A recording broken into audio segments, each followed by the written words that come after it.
오늘 하나님께서 우리에게 주시는 말씀은 요한복음 4장 46절로 52절까지의 말씀을 제가 한 절, 우리 성도님들이 한 절 교독하여서 읽겠습니다. 요한복음 4장 46절로 54절에 있는 말씀은 제가 가지고 있는 성경으로 신약성경 149면쯤에 있습니다.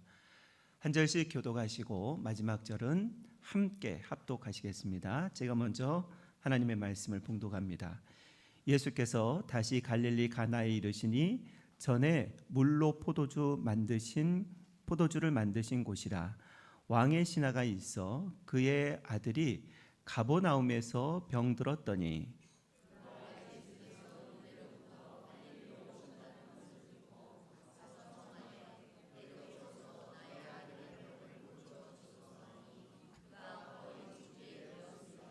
예수께서 이르시되 너희는 표적과 기사를 보지 못하면 도무지 믿지 아니하리라.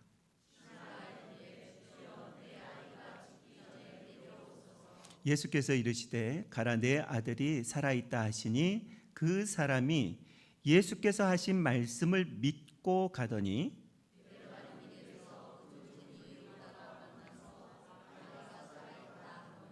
그 낫기 시작한 때를 물은즉 어제 7시에 열기가 떨어졌나이다 하는지라.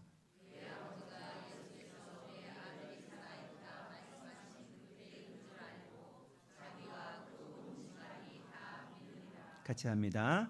이것은 예수께서 유대에서 갈릴리로 오신 후에 행하신 두 번째 표적이니라.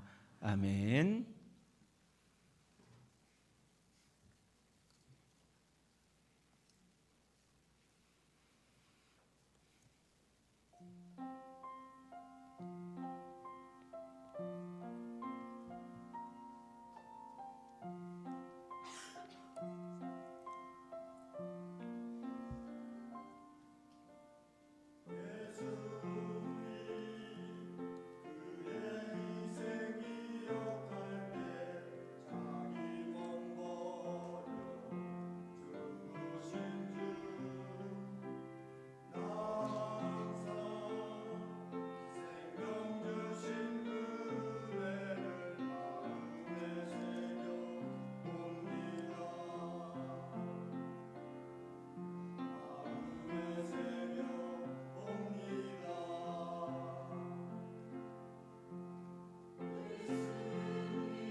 아멘. 감사와 영광의 박수를 올려드립니다. 감사합니다. 잠시 기도하겠습니다. 하나님 아버지 감사합니다. 무더운 여름이지만 우리를 오늘 이 시간까지 지켜 보호하여 주셔서 감사합니다. 주님의 보좌 앞에 나와싸우니 하나님 들려주시는 세미한 음성 있게 하여 주옵소서. 예수님 귀하신 이름으로 기도드리옵나이다. 아멘. 우리 인사하고 하나님의 말씀을 나누겠습니다. 하나님 주시는 희망으로 충만하시기를 바랍니다. 이렇게 인사하겠습니다. 하나님 주시는 희망으로 충만하시기를 바랍니다. 아멘. 하나님 주시는 희망이 우리 성도님들 가운데 늘 넘치시기를 바랍니다.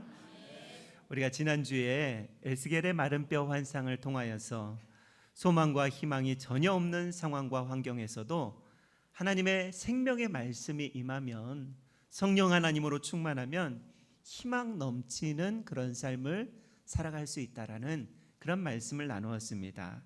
오늘은 어떻게 해야 이 희망의 삶을 영위하면서 살아갈 수 있을까? 여러분, 희망은요, 하나님이 주셔야지만 희망이 지속된다라는 사실입니다. 한 미국 목사님이 목회자들을 대상으로 설문조사를 했습니다. 그 설문조사에서 가장 중요한 질문이 이것이었습니다.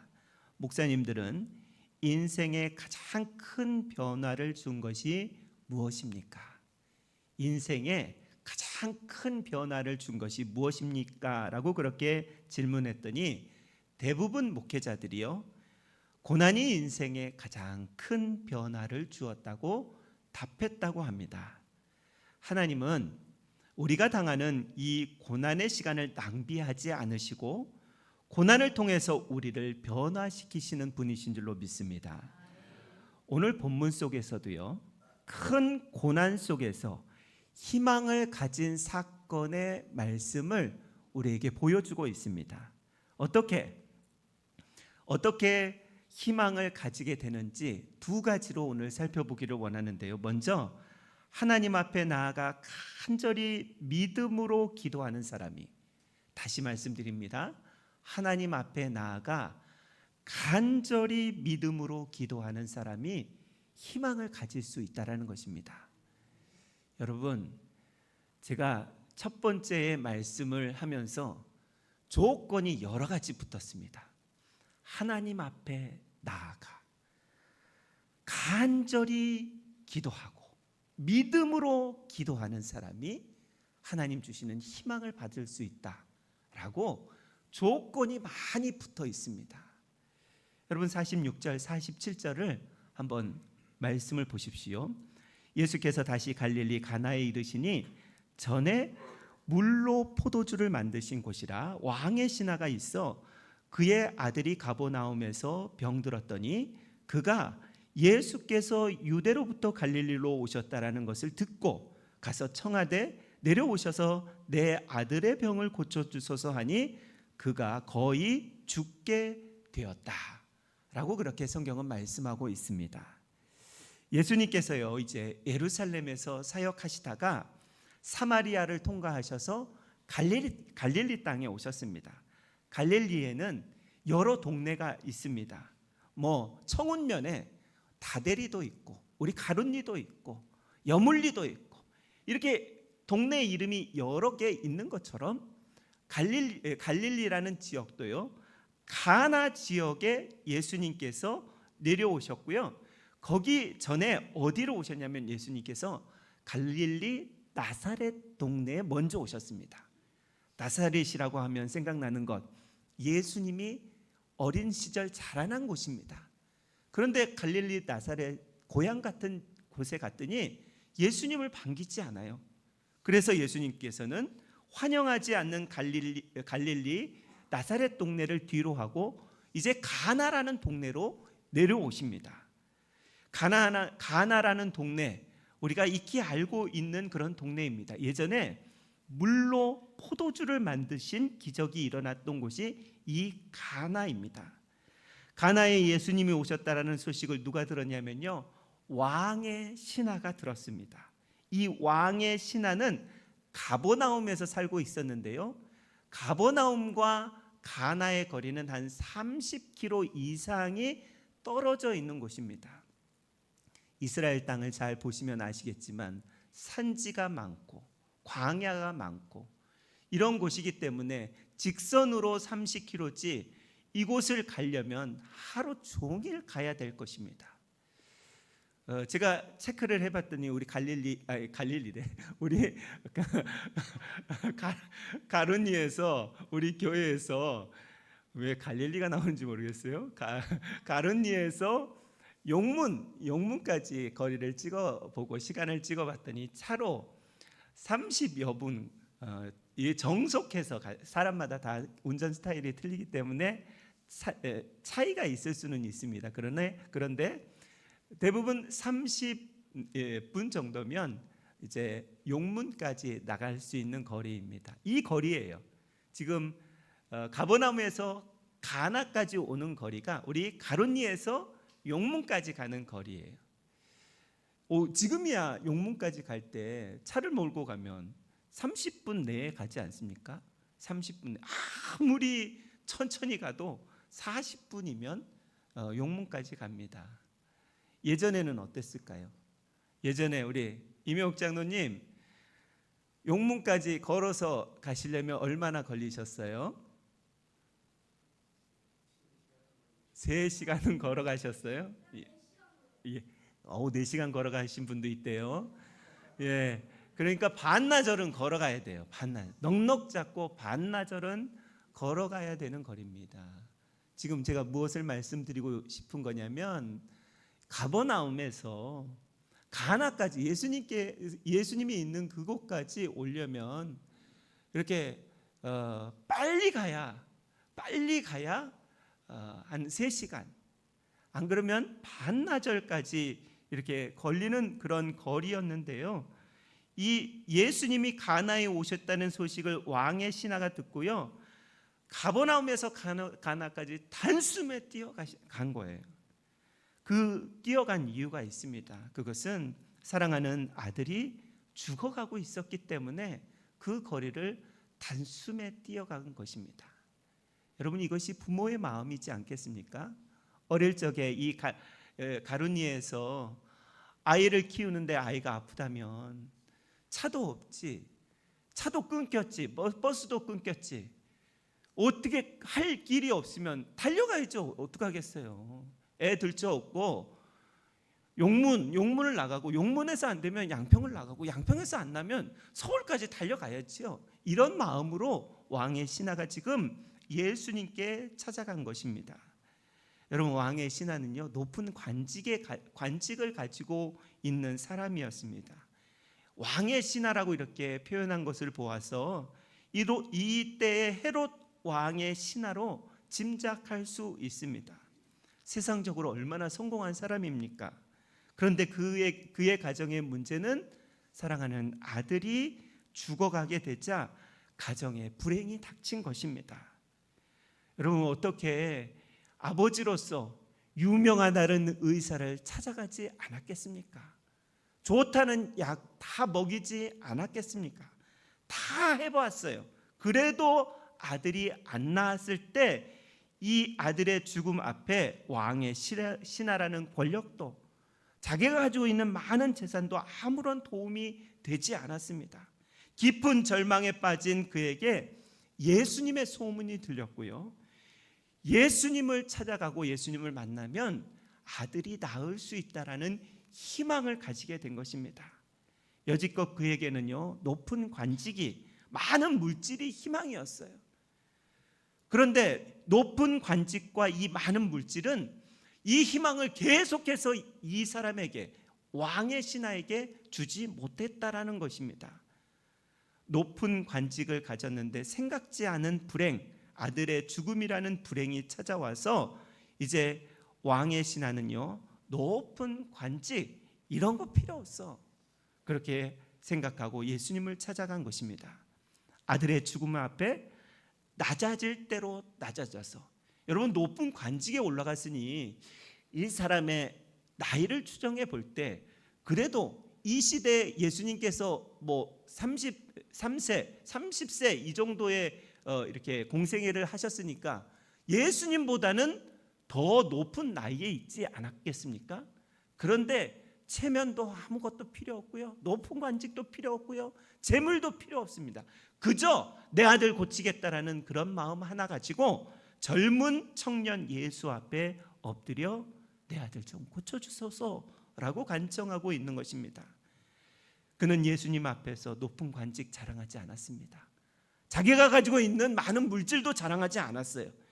신은 살았네 죽었네 이런 토론하는 말장난도 하지 않았어요. 그저 단지 죽어가는 아들을 살리고 싶은 애절하고 간절한 마음, 절박한 아버지의 마음뿐이었다라는 것입니다. 왕의 신하는 아들을 살릴 수만 있다면 무엇이든지 할 수 있는 그런 마음으로 예수님 앞에 찾아간 것입니다. 그에게 지금 예수님이 답이라는, 예수님이 희망이라는 것밖에는 머릿속에 아무것도 없었습니다. 여러분, 요즘 저와 여러분은 예수님 외에 내 삶에 희망이 없다라고 이렇게 간절함과 절박함이 있습니까? 이 왕의 신하처럼 예수님밖에 나의 희망이 없습니다라고 그렇게 생각하시면서, 그렇게 마음에 여기시면서 살아가고 계십니까? 우리에게 이런 절박함과 애절함이 필요한 시대를 우리가 살아가는 줄로 믿습니다. 여러분, 왕의 신하의 아들은요, 죽어가는 이 죽음 앞에서 그는 겸손히 예수님 앞에 매달립니다. 우리도 예수님 앞에 나오는 사람이, 기도의 자리에 나오고 믿음으로 기도하는 사람이, 하나님께 찾아 나아가는 사람이 희망 있다라는 사실을 늘 알고는 있습니다. 그러나 그 간절하고 애절한 마음으로 이 왕의 신하처럼 우리가 하나님 앞에, 예수님 앞에 나와야 한다라는 것입니다. 우리의 인생에서 가장 위대한 순간은 무엇이냐면요, 나는 참 무능한 사람이다, 하나님 밖에는 전능하신 분이 없다라는 것을 깨닫는 시간이 가장 위대한 시간이 되는 것입니다. 저와 여러분이 어떤 사람이 되느냐는요, 오늘 내가 어떻게 하나님 앞에서 기도하느냐, 믿음으로 행하느냐, 어떤 장소에 있느냐가 우리의 미래를 결정해 준다는 것이지요. 기도하는 자는요, 아무리 큰 절망 속에서도 희망의 하나님께서, 하나님 가지고 계신 희망을 뿌려주시는 분이십니다. 우리의 삶에 최대의 비극이 있어요. 그것은 기도하지 않아서, 믿음으로 기도하지 않아서, 하나님을 전심으로 찾지 않아서 하늘의 은혜를 맛보지 못하는 것이, 그것이 우리의 인생의 최대의 비극이라는 것입니다. 그래서 야고보서 4장 2절은 이렇게 말씀하고 있지 않습니까? 너희가 얻지 못함은 구하지 않기 때문이다 라고 그렇게 말씀하고 있습니다. 우리에게 좋은 소식이 있다면 그것은요, 우리가 믿음으로 기도한다면 모든 것은 하나님께서 이제 다시 시작하신다라는 것입니다. 여러분, 가을의 문턱에 와 있습니다. 오늘도 덥지만, 그러나 계절은 누가 뭐래도 하나님께서 움직이시는 것 같아요. 광복절이 지나고 나니까요, 아침 저녁으로 서늘해졌습니다. 가을의 문턱에 예수님 앞에 기도하는 자리, 저와 여러분이 회복되기를 간절히 소망합니다. 다시 예수님을 찾는 자에게 희망이 있다라는 것이죠. 여러분, 누가 희망을 가집니까? 첫 번째로 예수 외에 답이 없다라는 그 절박한 마음으로, 간절한 마음으로 기도하는 사람이 희망이 있다라고 첫 번째로 말씀드렸습니다. 마지막 두 번째는 무슨 말씀을 드리기를 원하냐면, 기도 한두 번 했다고 그저 끝내는 것이 아니라 계속해서 믿음으로 기도하는 사람이, 믿음으로 사는 사람이 하나님 주시는 희망을 계속 공급받을 수 있다라는 것입니다. 여러분, 죽어가는 아들을 살리려고 먼 길을 단숨에 달려와 간청하는 이 왕의 신하, 아버지에게 예수님 보인 반응을 좀 생각을 해보십시오. 예수님 뭐라고 반응을 보이시냐면요, 그래, 네가 믿음으로 나를 찾아왔기 때문에 내가 네 아들 고쳐주겠다, 이렇게 했으면 얼마나 좋겠습니까? 네 믿음대로 될지어다. 네가 나를 찾아왔기 때문에 잘했다. 칭찬했으면 얼마나 좋겠습니까? 오늘 말씀은요, 그와 정반대의 모습을 예수님께서 말씀하십니다. 48절 한번 보십시오. 예수께서 이르시되 너희는 표적과 기사를 보지 못하면 도무지 믿지 아니하리라 라고 그렇게 말씀하고 있습니다. 이게 무슨 말입니까? 지금 왕의 신하를 포함해서요, 예수님 주변에 있는 모든 사람에게 니네들 기적 보아야, 기적 맛봐야 믿지? 라고 책망하고 있는 것입니다. 여기서 예수님의 책망은요, 너희들 믿음 가짜다, 진짜 하나도 없다 라고 그렇게 이야기하고 계신 것입니다. 예수님께서 기적을 일으키시기 전에 언제나 정말 한 가지 원하시는 것이 있습니다. 그것이 무엇일까요? 믿음입니다. 예수님은요, 아무에게나 그냥 기적을 베풀어 주시는 분이 아니십니다. 늘 기적을 베푸시기 전에 한 가지 요구하시는 것이 있는데 그것은 믿음입니다. 믿음을 보일 때 예수님은 기적을 베푸셨습니다. 요한복음 첫 번째 기적이 이 왕의 신하의 아들을 고쳐준 그 전의 기적이 가나 혼인잔치에 포도주가 떨어진 그런 일들이 있었습니다. 그때도 예수님은 믿음을 요구하셨습니다. 잔치 중에 포도주가 떨어졌으니 이게 잔치가 파장이 된 거예요. 그래서 예수님의 어머니가 이제 예수님께 가서 예수님 포도주가 떨어졌습니다. 좀 도와주십시오 라고 했더니 예수님께서 어머니에게 알겠습니다 어머니, 제가 포도주 만들어 주지요, 이렇게 이야기했습니까? 아니요. 웬걸요? 그렇게 얘기하지 않고요, 예수님 믿음을 요구하십니다. 나와 무슨 상관이 있습니까? 여자여 나와 무슨 상관이 있습니까? 면박 주듯이 그렇게 이야기를 합니다. 냉담한 반응을 보이십니다. 그런데도 어머니인 마리아는요, 이제 틀렸다.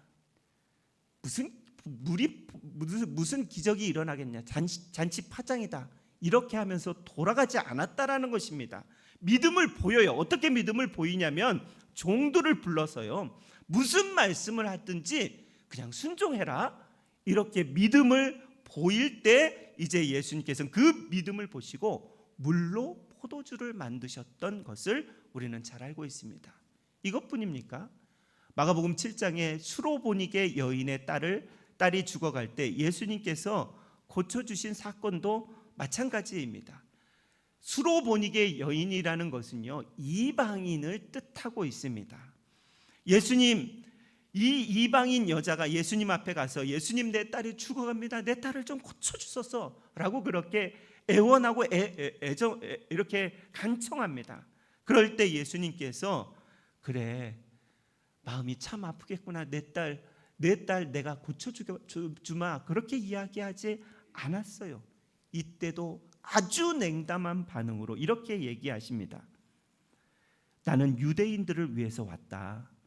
내 아들에게 줄 떡을 나는 개에게 주는 것이 마땅하지 않다라고 그렇게 냉담한 반응을 보여준 것입니다.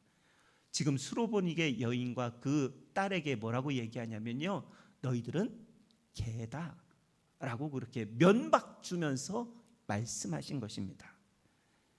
여러분, 그래서 이 여인이 어떻게 했을까요? 그냥 돌아갔을까요? 아니요, 돌아가지 않았습니다. 그 예수님의 냉담한 반응에도, 정말 가슴에 못을 박는 그런 말씀에도 그는 믿음을 보입니다. 어떻게 해요? 네, 맞습니다. 저는 이방인입니다. 예수님, 나는 개와 같은 존재입니다. 그러나 개들도 주인의 상에서 떨어지는 부스러기를 먹습니다. 나에게 부스러기라도 주셔서 그래서 내 딸을 고쳐주십시오 라고 그렇게 믿음을 보일 때 예수님께서는 그 여인의 딸을 고쳐주셨던 것을 볼 수 있습니다. 여러분, 이렇습니다. 오늘 본문도 마찬가지이죠. 왕의 신하도요, 아들이 죽어갈 때 예수님이 찾아간 것 참 잘했습니다. 먼 거리 단숨에 찾아간 것, 이것은 그의 부성을 가리키는 그런 말씀입니다. 포기하지 않고 하나님 앞에, 예수님 앞에 나아가 이제 내 아들을 고쳐주셨을 때 예수님의 반응은 너희들은 왜 그렇게 믿음 없니? 기적을 보아야 너희들 믿음이 그렇게 생기니? 라고 그렇게 면박을 주셔도 그래도 이 사람은요, 기적 보여주지 않아도 괜찮아요. 예수님, 내 아들만 고쳐주세요. 나는 예수님을 믿기 때문에 우리 아들 고쳐주세요 라고 끝까지 예수님 앞에 매달렸던 그런 모습이 이 왕의 신하의 모습입니다. 여러분, 이 모습이, 저는 이 설교를 준비하면서 이 모습이 저와 여러분의 모습이 되어야 한다고 생각합니다. 예수님이 나에게 어떤 면박을 주시고 어떤 요구를 할지라도, 맞습니다 예수님, 나는 그거밖에 안 되는 그런 사람이고요, 하나님이 창조하신 피조물밖에 안 되는 사람입니다. 그럼에도 불구하고 하나님, 내가 믿음으로 구합니다. 하나님께서 행하여 주십시오 라는 그런 끈질긴 믿음이 있기를 주의 이름으로 축복합니다. 본문 49절의 말씀을 보십시오. 신하가 이르되 주여, 내 아들이 죽기 전에 내려오소서. 면박 아무리 당해도요, 주님 고쳐주십시오 라고 그렇게 이렇게 강청하고 있는 모습을 보여주고 있습니다.